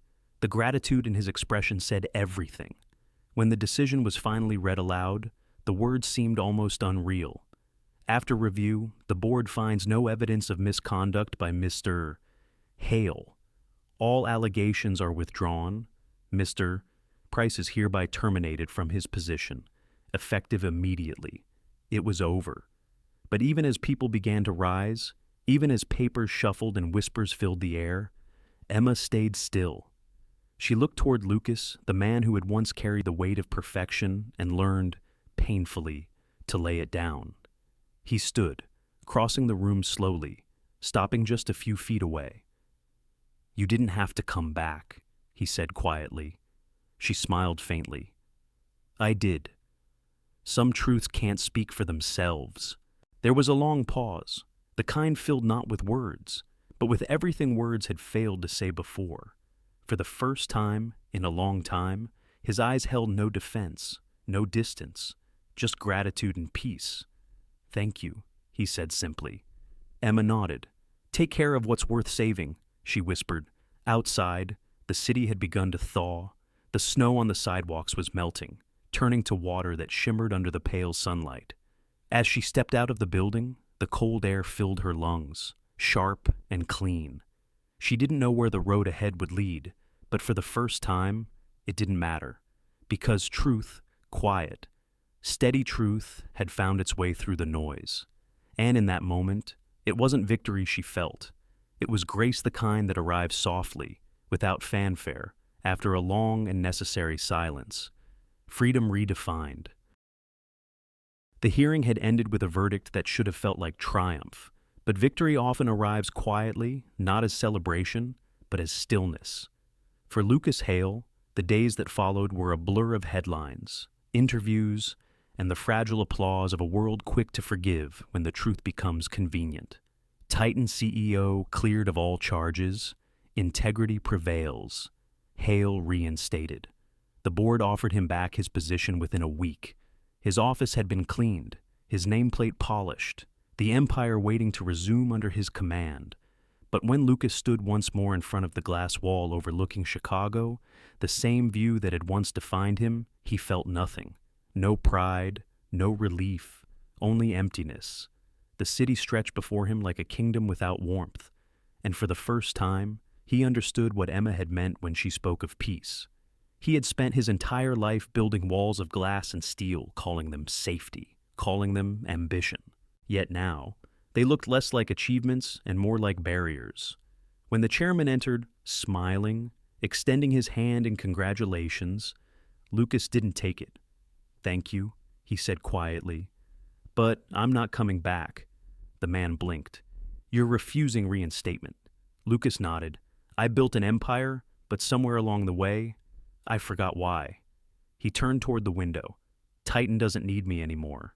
Maybe it never did." There was nothing more to say. Within an hour, he signed his final resignation papers and walked out of the building. No press conference, no farewell speech, no final glance behind. For the first time in years, he felt light. He didn't go to the lake or to any of the usual places where people might have expected him to hide. Instead, he drove west miles of highway stretching into open land, where the skyline gave way to trees and fields. By dusk, the road signs began to change. Springfield, 12 miles. He hadn't planned to go there, not really. But when the mind grows quiet, the heart takes over, and his heart, stubborn thing that it was, led him back to her. At the small high school on the edge of town, the parking lot was almost empty. The golden light of late afternoon spilled across the windows, casting long shadows across the steps. Through the glass doors, he could see her standing in an empty classroom, erasing the board, her movements slow, peaceful, familiar. For a moment, he simply watched. She looked different now, softer, maybe, or perhaps just more herself. There was calm in the way she moved, as if she had finally learned to live without holding her breath. When she turned and saw him standing there, she froze.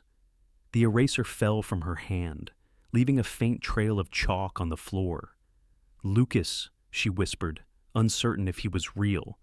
He stepped closer, the faintest smile touching his lips.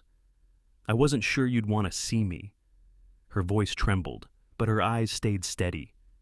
"You disappeared." "I had to," he said softly.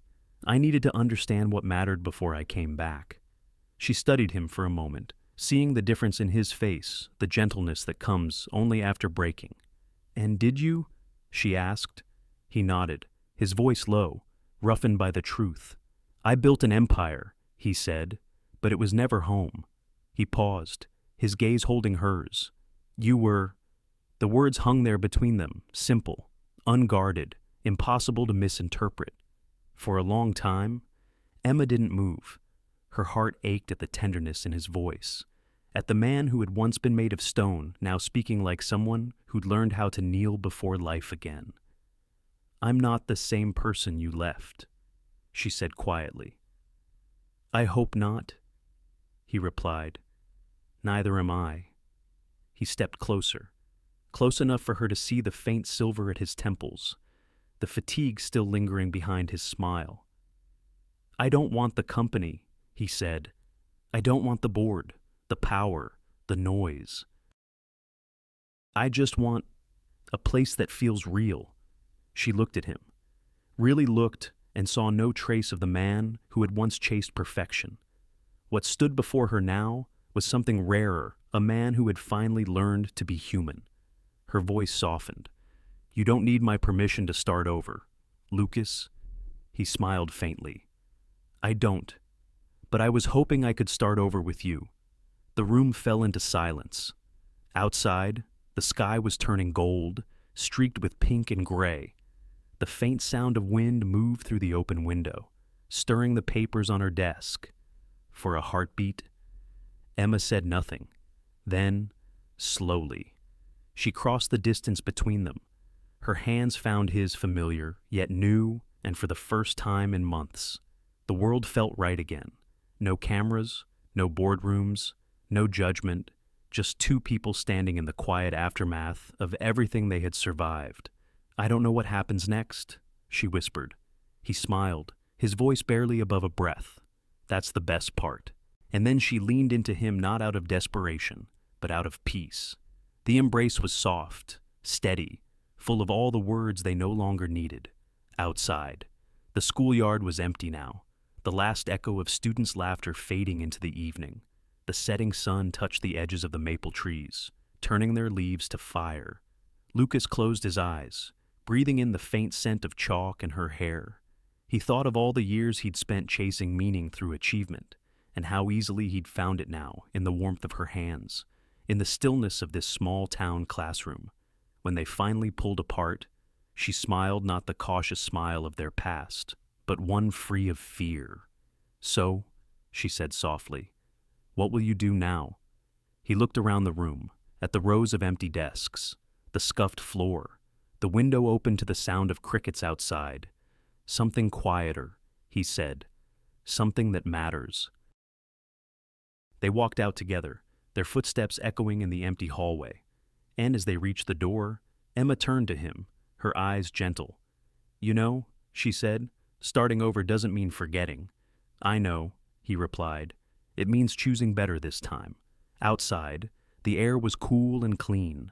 The first stars were appearing over the horizon, faint but certain. As they stepped into the fading light, hand in hand, neither spoke again. They didn't need to, because sometimes freedom isn't found in walking away from what hurt, but in walking toward what heals.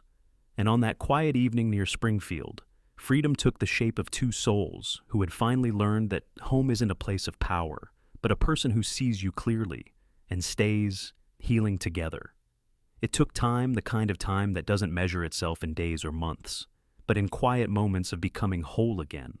A year had passed since Lucas found Emma in that small-town classroom, and the world around them had settled into something gentler, humbler, more true. The pace of their lives had slowed, but it wasn't stillness born of defeat. It was peace earned through storms, the kind that comes only after everything unnecessary has fallen away. Lucas no longer lived in skyscrapers or boardrooms. The city skyline had been replaced by the rustling of trees and the distant hum of cicadas at dusk. He had opened a small cybersecurity consulting firm, the kind that worked quietly behind the scenes, not for profit or prestige, but to help nonprofit organizations, schools, and hospitals protect what truly mattered. There were no glossy press releases this time, no investors chasing headlines, just a few dedicated people in a modest office above a bookstore, doing work that made a difference. For the first time in his life, Lucas's days ended not in exhaustion, but in contentment. And Emma, she continued to teach at the high school, her classroom a haven of light and curiosity. Her students loved her for her calmness, for the way she made them believe that their words mattered. In the evenings, she wrote quiet essays and reflections that she published on a small blog she called The Small Kind of Brave. Her writing wasn't about love stories or heartbreak. It was about resilience, about the invisible strength of people who chose kindness in a world that often forgot its weight. Her essays found readers across the country, teachers, mothers, retirees, people who saw in her words a reflection of their own quiet battles. Together, Emma and Lucas built a life that was simple, but rich in a way success had never been. They lived in a small house just outside Springfield, surrounded by oak trees and open sky. The mornings began with the smell of coffee and bird song, the soft creak of the old porch swing where they'd sit before the day began. And every afternoon, Lucas would drive to visit his mother. She had recovered well after her surgery, slower now, but smiling again. Emma often went with him, bringing homemade soup or flowers from the garden. She would read aloud from the paper while Lucas's mother listened, her hand resting gently over Emma's, as if to say thank you for bringing him home. Sometimes, as the sun dipped behind the trees, Lucas would stand in the yard watching them through the kitchen window, two women who had both, in their own ways, taught him how to heal. There was no longer the rush of ambition or the weight of expectation pressing on his shoulders. He worked, he loved, he rested. Life, for once, was enough. One late summer evening, after a long day, they sat on the porch together. The air was soft, heavy with the scent of honeysuckle. Fireflies drifted lazily through the grass, and somewhere in the distance, a dog barked once, then fell silent. Emma was curled beside him, a book resting unopened on her lap. The moon hung low and golden above the treetops, washing everything in a quiet glow. Lucas looked at her, his expression thoughtful, almost shy. "You know," he said softly, "it still surprises me how something so small can feel so complete." She smiled. "That's because you stopped measuring life in miles and started counting it in moments." He laughed quietly. "Leave it to a teacher to make wisdom sound so simple." She nudged him playfully with her shoulder. "Simple isn't the same as easy." They sat in comfortable silence for a while, the night humming gently around them. Then Lucas stood, walked inside for a moment, and returned holding something small in his hand. He hesitated, the way a man does when he's about to say something that has lived in his heart for a long time. When Emma turned toward him, he knelt not dramatically, but naturally, as if the motion belonged to the moment. In his hand was a simple silver ring, its surface glinting softly under the moonlight. "I don't have a speech," he said quietly. "No promises of forever, just one truth." Her breath caught, the world narrowing to his voice. "I spent years chasing everything I thought would make me whole," he said. "But it wasn't power, it wasn't success. It was this you, me, this life we built from the ruins. I don't want a future that's bigger. I just want one that's ours." Emma's eyes filled, the tears soft and certain. For a long moment, neither moved. Then, with a trembling smile, she whispered, "Yes." It wasn't the word itself that made the moment sacred, but the silence that followed, the kind that felt like the world holding its breath in reverence. Lucas slipped the ring onto her finger, his hand steady, his heart unguarded. The moonlight spilled over them, gentle and forgiving. He reached for her hand, their fingers entwined, and for a while, they just sat there, two souls who had weathered loss, misunderstanding, and distance, now finding home not in perfection, but in persistence. Later that night, after the world had gone quiet, Emma rested her head on his shoulder. "Do you ever miss it?" she asked softly. "The life you had before." He thought for a moment, then shook his head. "Sometimes I miss the noise," he admitted, "but only because it makes me appreciate the silence now." She smiled, tracing small circles on his hand. "That's how healing works," she said. "You stop needing the loud things to feel alive." The wind rustled through the trees, carrying the scent of earth and rain. Somewhere above them, a lone owl called out steady, unhurried, content. And as the moon climbed higher, casting a soft silver glow over the porch. Lucas turned to her and whispered, "We did it, didn't we?" Emma looked up at him, her eyes warm with quiet certainty. "We didn't fix everything," she said. "We just learned how to live with what mattered." He smiled, pressing a kiss to her forehead. "That's better than fixing," he murmured. And there, beneath the open sky, far from boardrooms and city lights, they sat hand in hand, surrounded by nothing extraordinary except the gentle proof that love, when stripped of all its noise, is really just the art of staying. Because some stories don't end with grand finales or perfect conclusions. Some simply fade into peace, two hearts beating in rhythm with the night, whispering their own quiet promise into the air. This is enough. This is home. Love over fear. Always. Years have a way of softening everything, the pain, the urgency, even the memories that once felt too sharp to touch. They turn life into something gentler, more circular, where beginnings and endings quietly meet. It had been nearly 10 years since Lucas Hale had walked away from his empire, and by now, the world barely remembered the headlines that had once chased his name. But in the small town near Springfield, where the pace of life was measured not in profits but in seasons, his story had taken root in quieter soil. The consulting firm he'd started had grown steadily not into a powerhouse, but into a community.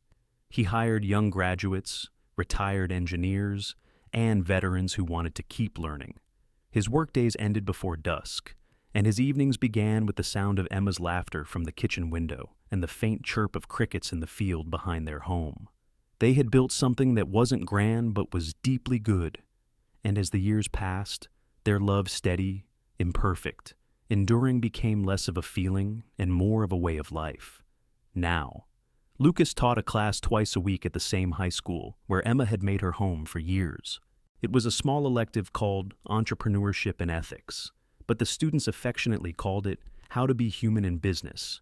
He'd laugh at that, though secretly, he liked the title better. That morning, sunlight poured through the tall classroom windows, warming the wood desks and catching on the chalk dust that floated in the air. Lucas stood at the front of the room, sleeves rolled up, his once dark hair now threaded with silver. The board behind him read, in his neat handwriting, Lesson 12. What does trust mean to you? He leaned against the desk, arms folded, watching his students as they scribbled down thoughts, some serious, some unsure. He could see himself in their faces, the ambition, the fear, the hunger to build something that mattered. "All right," he said, his voice calm but steady. "Let's hear it. What does trust mean to you?" A girl in the second row raised her hand. "It's believing someone won't hurt you," she said hesitantly. Lucas nodded. "That's a good start. But what happens when they do?" She frowned, uncertain. Then maybe it was never real trust. He smiled faintly, shaking his head. Or maybe it's the other way around. Maybe trust is knowing people can hurt you and choosing to believe in them anyway. The class fell silent. The truth of his words hung gently in the room, like sunlight through fog. Another student, a tall boy with shy eyes, spoke up next. "So, trust is a choice." Lucas looked at him for a moment, then nodded slowly. "The most important one you'll ever make." He turned to the board, writing as he spoke. "Trust isn't about control. It's about courage." His voice softened. "It's easy to lead with fear. Fear builds walls, makes rules, draws lines. But trust asks you to stay open, to believe that people, even when they fail, can still be good." As he set the chalk down, he glanced toward the doorway, and there she was. Emma. She leaned lightly against the doorframe, her hair touched with threads of gray, her smile as luminous as ever. She'd come to pick him up for lunch, as she often did on Fridays, bringing a thermos of coffee and that same warmth that had once thawed the coldest parts of him. Their eyes met, and he paused just for a moment, mid-sentence. The years between their first meeting and this moment folded into each other like pages in a book that had been read too many times to count. A few students noticed and smiled knowingly. To them, the two of them were a story not dramatic, not grand, but quietly beautiful in its ordinariness. Lucas turned back to the class, his tone softening into something almost reflective. Sometimes, he said, trust begins with a promise one you're not sure you can keep. He glanced again toward Emma, her hand resting lightly on the door. And, if you're lucky, he continued, it ends with a life built from it. The bell rang softly, breaking the quiet. Chairs scraped, backpacks zipped, and the students filed out, some thoughtful, some already laughing again. When the last one left, Lucas leaned against the desk, exhaling. Emma crossed the room, setting the coffee on the table beside him.